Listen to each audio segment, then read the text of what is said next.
बिना उनके नाम के, बिना उनके चरणों के ब्रह्मबोध होना संभव है, क्योंकि सोई जाने जहि देहु जनाई। आत्मस्वरूप प्रभु जब अपना अनुभव करा देते तभी जानता है। अपने लोग वृंदावनवासी प्रिया प्रीतम के उपासी है। पूर्ण अनन्य होना भक्ति के, कोई अन्य मिलावट नहीं, संपूर्ण ज्ञान आपको हो जाएगा। वो दिव्य वैराग्य होगा जहां कोई भी भोग आपको कभी परास्त नहीं कर सकता। देखो, बड़े बड़े त्यागी जन देखे गए, कभी कभी वार्ता में उनका त्याग झलकता है। देखा, तुम क्या समझते हो, नौकर चाकर थे, इतना इतना ऐसा ऐसा ये त्याग कर, जानते हो हम किस उसमें पद में थे, इतना ऐसा सब। उसके प्रति यदि महत्व बना हुआ है, आप एक लंगोटी लगाए हुए हो, तो आप सच्चे त्यागी नहीं हो। और यहां भक्ति कैसा त्याग कराती है, वमन की भांति। वमन, उसका महत्व ही खत्म। वमन त्यागने का कोई महत्व होता है? मल त्याग का कहीं पोस्टर मिला है आज तक किसी का लिखा हुआ कि आज हम 300 ग्राम मल त्याग कर आए? ऐसा कहीं मिला है? मलवत संसार का त्याग, वमनवत भोगों का त्याग, ब्रह्मलोक तक के भोग वैभव को विषवत त्याग, यह है भक्ति का चमत्कार। ब्रह्मादिक के भोग सब विष सम लागता है। अभी पीछे चर्चा में सुना पूज्यपाद श्री रूप गोस्वामी सनातन गोस्वामी की महिमा का वर्णन श्री नाभा गोस्वामी जी कर रहे, तो बोले वमन वांत की तरह, वमन की तरह उन्होंने भोगों को त्याग दिया। गोस्वामी तुलसीदास जी कह रहे, रमा बिलास राम अनुरागी तजत बमन जन जिमि बड़ भागी, कि वो उल्टी के समान, बमन के समान त्याग देते हैं। बहुत आनंद का विषय कि हमें भक्ति का मार्ग मिला है। पूर्ण अनन्य होने की जरूरत है, ये बात बैठा लीजिए। ना इसमें योग की जरूरत है, ना इसमें कर्मकांड की जरूरत है, ना इसमें ज्ञान कांड की जरूरत है। आप भक्ति का आश्रय लीजिए, सम्यक कर्मकांड प्रकाशित हो जाएगा। जब तक उपासक का शरीर स्वस्थ है, इंद्रियां बलवान है, तभी तक आप ऐसी स्थिति प्राप्त करने का उपाय कर लीजिए जो निरंतर भगवत चिंतन स्वाभाविक चलने लगे। यदि आप ऐसी स्थिति में विषय भोगों में समय नष्ट कर दें कि अभी तो यौवन अवस्था है, खूब खेलो कूदो, संसार के दृश्यों में आनंदित रहो, तो जब आपका शरीर रोग से ग्रसित होगा या किसी घटना से आपका शरीर किसी तरह अंग भंग हो गया, कोई भयानक आपके साथ विपत्ति आ गई, तो आप फिर भगवत स्मरण नहीं कर सकते। महापुरुषों के अनुभव हैं। अगर सुख में आपने हरि का स्मरण करने का अभ्यास नहीं किया तो दुख में नहीं हो सकता। जब आप देखो इस उपासना पद्धति में लगे हुए तो थोड़े थोड़े सी प्रतिकूलता हमारे चिंतन को खींच लेती है, तो जो भयंकर प्रतिकूलता आ जाए, कहाँ भजन रहेगा अपने लोगों में। फिर जो एकदम भक्ति रहित है उनकी दुर्दशा का क्या चिंतन किया जा सकता है कि वो किस कोटि के दुखी होंगे। सावधान होकर के जीवन की धारा को स्वस्थ रहते हुए प्रभु में पूर्ण रूप से लीन कर दो, फिर कैसी भी परिस्थिति आवे कोई परवाह नहीं रहती। अभी सावधान। बड़े बड़े महापुरुष इस बात के लिए उच्च स्वर से अपनी वाणियों में गायन किए हैं कि जब तक आपका शरीर, तभी तक मन प्रभु में लगा सकते हो, नहीं जहां शरीर रोगी हुआ, जहां विपत्ति आई, जहां कोई घटना घटी और प्रभु से अपनापन हुआ नहीं, तो जिनका आश्रय लिया वो सब दुखालय शाश्वतम वाले हैं। फिर आपकी दशा क्या होगी? दुर्दशा में बदल जाएगी। आप सदैव जलते रहेंगे, क्लेशित रहेंगे, आपका रोना मिट नहीं सकता, अंदर आप सदैव ताप से तापित रहेंगे। सावधान, ये मनुष्य जन्म केवल उस ताप से मुक्त होकर महाआनंद में डूबने के लिए है। ये जितने भोग विलास हैं ये प्रारब्ध के अनुसार अन मांगे आगे आवेगो जीव पल लागे पल को। श्री स्वामी हरिदास जी महाराज कह रहे हैं केवल आपका कर्तव्य है हरि भज छाण न मान नर्तन को, मति बंछे रे मति बंछे तिल तिल धन को, अन मांगे आगे आवे गो जीव पल लागे पल को, कहे हरिदास मीच जीव आवे त्यो धन है आपन को, हरि भज रे छाण न मान नर्तन को। इस मनुष्य शरीर को प्रभु ने केवल भगवत आनंद प्राप्ति के लिए दिया है, और विषय तो अपने आप आ जाएंगे, आप चिंता मत करो। वो कह रहे हैं योगक्षेमम वहाम्यहम्, आप उचित कर्तव्य कर्म करते हुए जिसमें भगवत विस्मरण ना हो, आप केवल अपनी भगवत यात्रा पूर्ण करने का चिंतन करो, वो योगक्षेमम वहाम्यहम्, अखिल लोकों का विश्वंभर ठाकुर आपकी अपने आप व्यवस्था करता रहेगा। सच्ची मानिए, ये सारी सृष्टि उसके संकल्प से चल रही, आपका भी शरीर उसी के संकल्प से चल रहा है, लेकिन आप अहंकार से युक्त हो गए तो त्रिगुण से प्रेरित होकर शुभ अशुभ कर्मों के धारा में पड़ गए, बार बार जन्म बार बार मरण। यदि आप अपने अहम को प्रभु के चरणों में समर्पित कर दे तो यंत्र की भांति चेष्टा होती रहेगी और आप उस कर्ता भाव के ना होने के कारण भोक्ता नहीं बनेंगे, आप जीवन मुक्त हो जाएंगे। हरिराम व्यास जी कह रहे, जब सुख में तुमने हरि सुमिरन नहीं किया तो दुख में क्या तुम भजन कर सकते हो, क्या तुम भगवत स्मरण कर सकते हो। उपासक को चाहिए कि सुख में ऐसी वृत्ति बना ले प्रभु के चिंतन की कि भारी से भारी दुख आने पर भी प्रभु का विस्मरण ना हो। जिस उपासक का सतत स्मरण चलने लगता है तो फिर हरि उसका भजन करने लगते हैं। आहा, भरत सरिस को राम सनेही, जग जप राम राम जप जेही। अगर भरत जी राम राम जप रहे तो राम जी भी जप रहे, भरत भरत श्री भरत श्री भरत। ये था माम प्रपद्यन्ते तास्तते भजाम्यहम्। जब आप अपने को पूर्ण रूप से प्रभु के चरणों में समर्पित कर दिया तो प्रभु अपने आप को आपको दे दिया। ऐसा कोई दानी नहीं है, इसीलिए अति उदार करुणा वरुणालय हमारे प्रभु हैं। अपने आप का दान कर देते, अपने आप को दे देते। तुम उनके सेवक बन जाओ तो कहते मैं तुम्हारा सेवक हूं, हूं भक्तन को दास, भगत मेरे मुकुट मणि। ऐसी स्थिति बना लो कि भारी से भारी विपत्ति में भी प्रभु का कभी विस्मरण ना हो। जो दुख सुख में प्रभु को कभी छोड़ता नहीं, कभी विस्मरण नहीं करता, तो प्रभु उसको कभी नहीं छोड़ते। और जब प्रभु हमारे हृदय में आ गए तो कौन सा दुख सुख स्पर्श कर पावेगा, क्योंकि आनंद समुद्र प्रभु है। जैसे क्षीर समुद्र में 2-4 ट्रक खटाई डाल दो तो फटने वाला थोड़ी है, 2-4 ट्रक, और एक ड्रम में एक बूंद खटाई डाल दो तो फट जाएगा। प्रभु आनंद समुद्र है, आनंद समुद्र हृदय में आ गया तो पूरा विश्व खिलाफ हो जाए और सब प्रतिकूलता निंदा दुख एक साथ टूट पड़े तो भी उस भक्त के हृदय में तनिक भी क्षोभ नहीं होगा।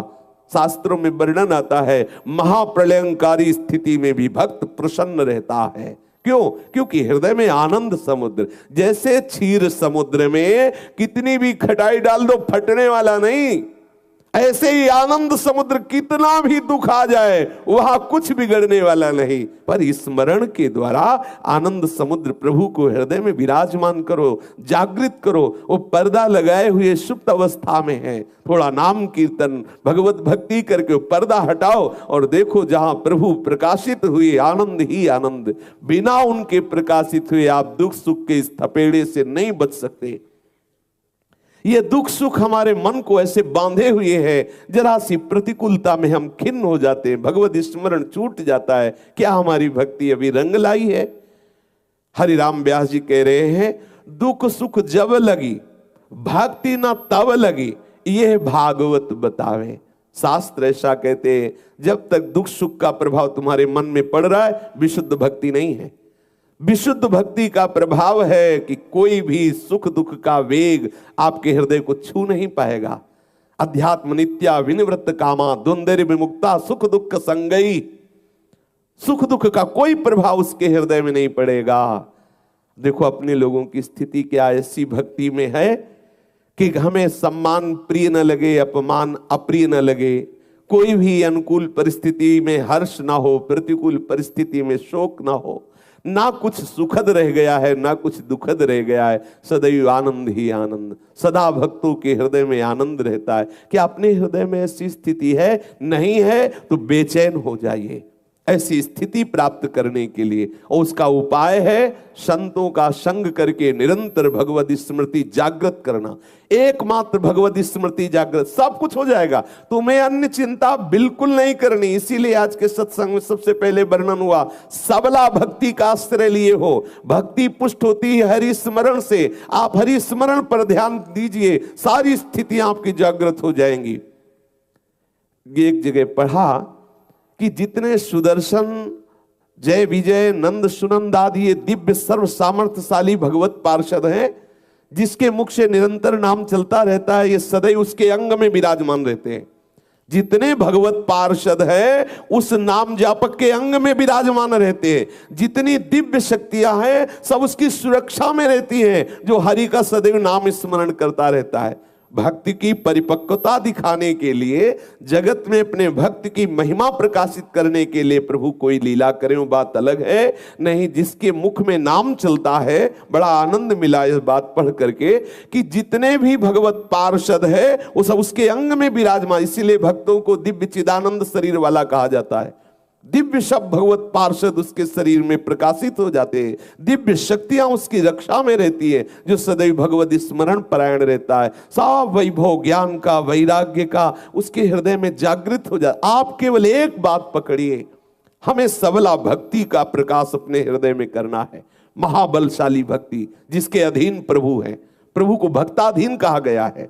अहम भक्त पराधीन हो, देखो कितनी सबल है भक्ति, कितनी सबल है। कभी कहीं ऐसा लिखा मिला हो आज तक किसी शास्त्र में कि मैं ज्ञानी के अधीन हूं? कहीं लिखा मिला हो तो मैं बताना। जो बोध संपन्न आत्म भाव को प्राप्त हुए ज्ञानी जन है, उनको प्रभु ने अपनी आत्मा कहा है। इतना प्रिय है आत्मस्वरूप, लेकिन अधीन नहीं कहा। और भक्तों को प्रभु ने क्या कहा? अहम भक्त पराधीन हो, मैं भक्तों के अधीन हूं। क्योंकि सबला भक्ति प्रभु को अधीन कर। जब प्रभु अधीन हो गए तो कौन सा सूत्र, कौन सी ऐसी देवी संपदा, कौन से ऐसे सद्गुण, कौन से ऐसी दिव्य शक्तियां हैं जो भक्त के अधीन ना हो। और भक्ति पुष्ट होती है अखंड स्मृति से। अखंड स्मृति, हम अखंड स्मृति नहीं कर पा रहे, इसलिए उसको हम अभ्यास में बांट देते हैं। इतनी देर नाम कीर्तन, इतनी देर अमुक अमुक, ऐसे करके पूरे समय को ऐसी नियमावली में बांध देते हैं जहां एक क्षण भी हमें प्रभु के विलग कोई ऐसी क्रिया, कोई ऐसे बोलना, कोई ऐसी चेष्टा, कोई ऐसा चिंतन न रह जाए। तभी भक्ति का प्रादुर्भाव होता है। कोई भी सुख दुख विचलित नहीं कर सकता, क्योंकि है ही नहीं। स्वाप्निक सुख दुख की सत्ता नहीं है। इसे जो हम सत्य माने हुए हैं, ये हमारे ऊपर प्रभाव डाल रहा है। जिस दिन ऐसा मान लोगे कि इसकी सत्ता ही नहीं, प्रभाव बिल्कुल नहीं होगा, सच्ची मानिए। जब हम किसी वस्तु को सत्य मानकर उसको उठाते हैं तो सुख होता है। जब मान लेते हैं झूठी है, ये व्यर्थ है, ये नकली है, उसी समय छोड़ देते हैं। ये सारा संसार नकली है जिसे हम सुख मानकर भोग रहे हैं। अनंत जन्म हो गए भोगते भोगते, अगर असली होता तो स्वाद मिल जाता। आज तक कोई अनुभव नहीं, वही बस भोगने की लालसा, बार बार भोगने की। कब तक भोगते रहेंगे? प्रहलाद जी कह रहे हैं, चबाए हुए को चबा रहे हैं, भोगे हुए को भोग रहे हैं, पिसे हुए को पीस रहे हैं। महाराज, आपकी कृपा के बिना कैसी दुर्दशा जीव की है, सावधान हो जाइए। दुख सुख का ये अनुभव करने वाला मन जब तक सावई मनः कृष्ण पदारविंदयो, तब तक बचत होने वाली नहीं। इस संसार चक्र के पिसने से हम बच नहीं सकते। हमारा मन तदाकार हो जाए, सच्ची बात मान लीजिए। और बहुत सरस है भक्ति, ज्यादा प्रयास करने की आवश्यकता नहीं है, क्योंकि इसमें प्रभु का सहयोग होता है। इसमें प्रभु कृपा करके वैष्णव स्वरूप से, संत स्वरूप से, गुरुदेव स्वरूप से हाथ पकड़ लेते हैं। तेसा महम समुद्धरता मृत्यु संसार सागरात। और ज्ञान में स्वयं चलना होता है। अगर चूक गए तो गिरे। ज्ञान का पंथ कृपान के धारा, परत खगेश लगे नहीं बारा। और यहां करो सदा तिनके रखवारी, जिम बालक राखे महतारी। भागवत में एकादशी स्कंद में योगेश्वर जन कह रहे हैं, आंख मूंद के दौड़े तो भी नहीं गिरेगा, क्यों? हरि पकड़े रहते हैं। आंख मूंद के दौड़ने पर भी भ्रष्ट होने के चांस नहीं। और भागवत में ही ब्रह्मा जी कह रहे हैं, मैंने देखा है बड़ी बड़ी ऊंची स्थितियों को प्राप्त को भ्रष्ट होते हुए। ब्रह्मा जी कह रहे हैं, ब्रह्म स्तुति में कह रहे हैं, मैंने देखा है उनको जो अपने ज्ञान के अभिमान में, उनको गिरते हुए देखा है। इसलिए प्रभु की भक्ति का आश्रय, भक्ति का स्वरूप है निरंतर सुमिरन। हरिराम ब्यास जी कह रहे, दुख सुख जब लगी भक्ति न तब लगी, यह भागवत बतावे। जब तक दुख सुख के तुम भोक्ता बने हुए हो, तब तक तुम्हारे हृदय में विशुद्ध भक्ति जागृत नहीं हुई। विशुद्ध भक्ति जागृत हो जाएगी तो दुख सुख का कोई भी प्रभाव आपके हृदय में नहीं पड़ेगा। एक भक्त के चरित्र को पढ़ा, वो अपने जप संख्या में बैठे हुए थे। कुछ भक्तों के नियम होते हैं, ठाकुर की इतनी दंडवत करनी है, ठाकुर का इतना नाम जप करना है, इतनी परिक्रमा करनी है, इतना पाठ सुनाना है, वो एक नियम होता है। तो वो जप नियम में बैठे हुए थे, एक ही पुत्र था, सूचना मिली कि पुत्र पधार गया है, तो उनका पधार तो गया ही है, अब हम जप में हैं, पूरा जप हो जाए तब कोई फर्क नहीं। जब पूरा जप हुआ, आराम से उठे, नाम कीर्तन करते हुए अंतिम संस्कार किया। लोगों ने कहा कि आपको रोना नहीं आ रहा? बोले क्यों रोना आवे?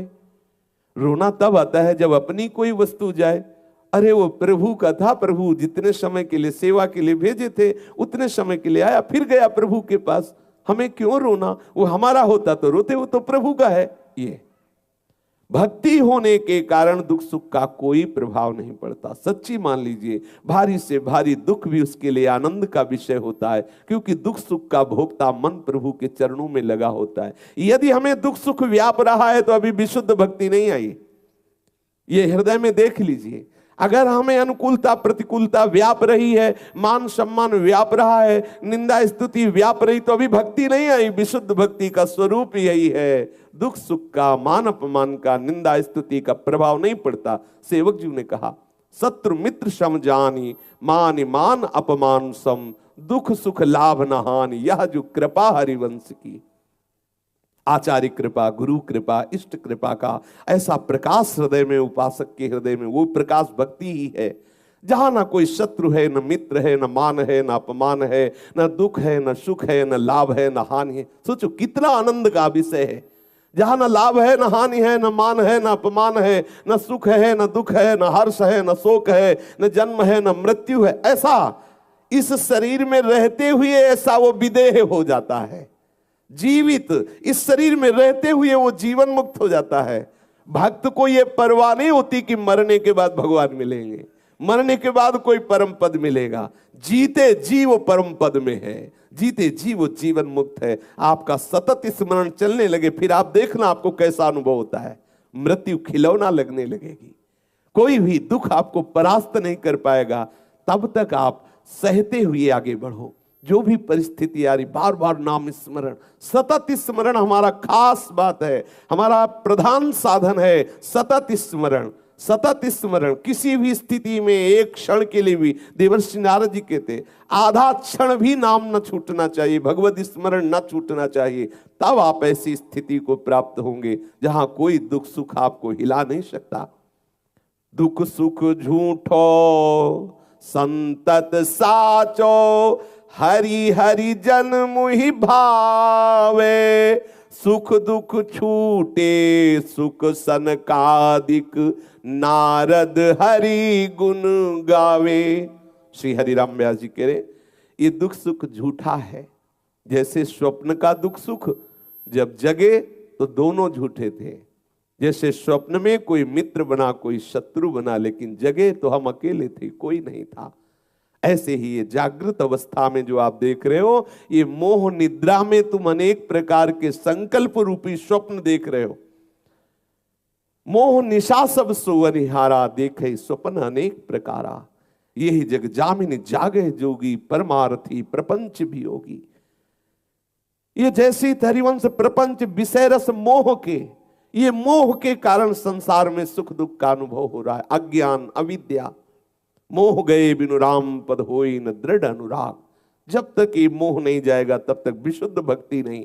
विशुद्ध भक्ति तो कोई मोह नहीं, अर्थात कोई भी राग नहीं, कोई भी द्वेष नहीं, कोई भी प्रियता नहीं, कोई अप्रियता नहीं, कोई सुख नहीं, कोई दुख नहीं, केवल प्रीतम ही प्रीतम। कितना आनंद का विषय।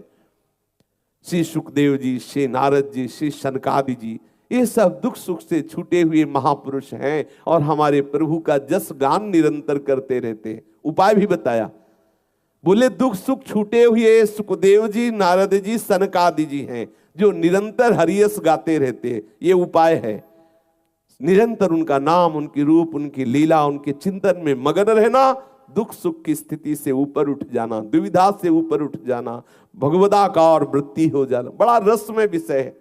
एक बात पकड़ लो, मुझे छोड़ना नहीं प्रभु को, चाहे लीला गायन करके, नाम जप कर, ठाकुर सेवा करके, नाम कीर्तन करके, संत समागम कर, हर समय उनसे जुड़े रहना है। अगर प्रभु से जुड़े रहे तो संसार से राग खत्म होते ही आपके अंदर भूमिकाएं बढ़ने लगेंगी। वो भूमिका स्वयं की समझ में आती है।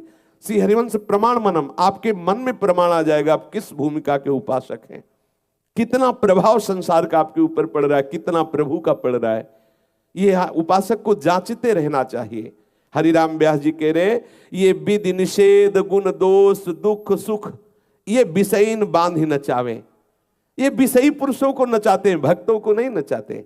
ये दुख सुख विधि निषेध गुण अवगुण ये विषयी पुरुष संसारिक पुरुषों का विषय है। ये भक्तों का विषय तो भगवान नाम रूप लीला धाम में वो मगन रहते हैं। सुख दुख गए जो सुख उपजत है, तापे श्याम बंधावे।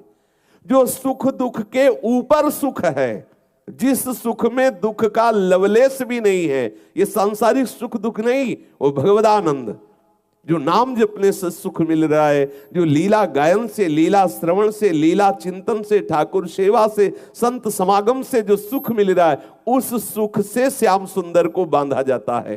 कह रहे दुख सुख गए जो सुख उपजत है, तापे श्याम बंधाए। वो आनंद स्वरूप प्रभु ही आते हैं, वो सुख स्वरूप प्रभु ही आते हैं।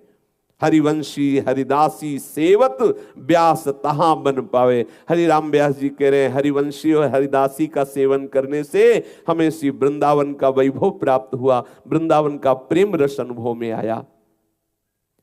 हमारे हृदय में जो भक्ति रस नहीं बढ़ पा रहा, उसका कारण है शरीर राग। हम शरीर सुख को ही सब कुछ माने हुए, अगर थोड़ी भक्ति भी बनती तो हम प्रभु से यही प्रार्थना करते हैं कि प्रभु ऐसी परिस्थिति कर दो, कभी बुखार ना आवे, कभी कोई रोग ना हो, कभी कोई अपमान न करे, कभी कोई निंदा न करे, कभी कोई हमारा विरोधी ना बचे, जो विरोधी है वो सब मर जाएं, सब नष्ट हो जाएं। ऐसी अंदर भावना जागृत होती, विरोधी ना हो। और ये नहीं सोचते कि प्रभु ऐसी कृपा कर दो कि जहां से विरोध हो रहा है वो नष्ट हो जाए। विरोध कहां से हो रहा है? मन की मलिनता से। मन की मलिनता मिटी कि सारा जगत हमारा इष्ट स्वरूप है। कितने दिन शरीर रहेगा, कितने दिन रहेगा? भाई जी श्री हनुमान प्रसाद पोद्दार जी अपनी वाणी में वर्णन करते हैं कि ये कुछ ही दिनों में खबर फैलने वाली है कि तुम मरे। भाई जी की वाणी है। ऐसा ही सोचना चाहिए, रोज सोचना चाहिए। एक बार तो बैठ के थोड़ी देर ये सोचना ही चाहिए कि किसी न किसी दिन ये बात आएगी कि मृत्यु आ गई नजदीक। जी देखो घबरा जाएगा, तुम्हारा ये मकान छूट जाएगा, तुम्हारे रिश्ते नातेदार छूट जाएंगे, तुम्हारे परिवार के सब छूट जाएंगे, खबर फैल जाएगी। आज ही फैलाओ पहले मन में ये बात फैलाओ, ये तुम मरे, आज नहीं तो कल मरे।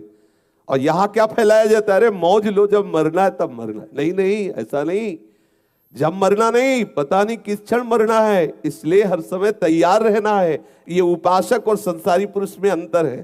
संसारी पुरुष का है कि एक दिन तो जब मरना ही है तो काहे ना मौज ले लो, वो ये सोचेगा। और उपासक क्या सोचता है? एक दिन जब जाना ही है तो सावधान होकर के चलो, भगवत स्मरण परायण चलो, अपने जीवन को सार्थक कर लो।